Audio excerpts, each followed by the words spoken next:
Na konci března otevřeli v Podhradském muzeu výstavu s názvem Klášter jako inspirace.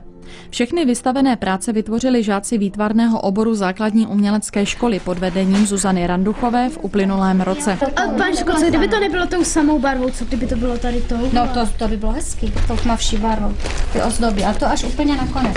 V rámci takzvané projektové výuky se žáci o tématu dozví třeba i rok a půl před plánovanou výstavou a průběžně na zadání pracují.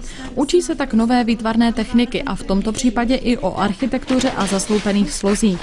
V rámci hodin výtvarky několikrát klášter navštívili, aby pořídili první skici a fotografie, ze kterých později vycházeli.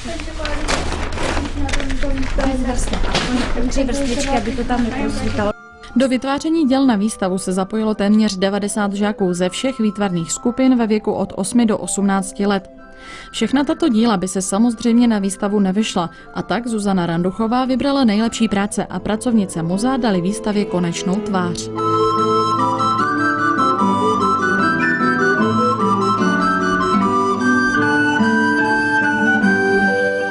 Výtvarný obor základní umělecké školy tímto způsobem v Předklášterském muzeu vystavuje jednou za 2 roky, pokaždé s jiným tématem a tímto způsobem už spolupracují 14 let. Tuto výstavu si budete moci prohlédnout do 25. dubna.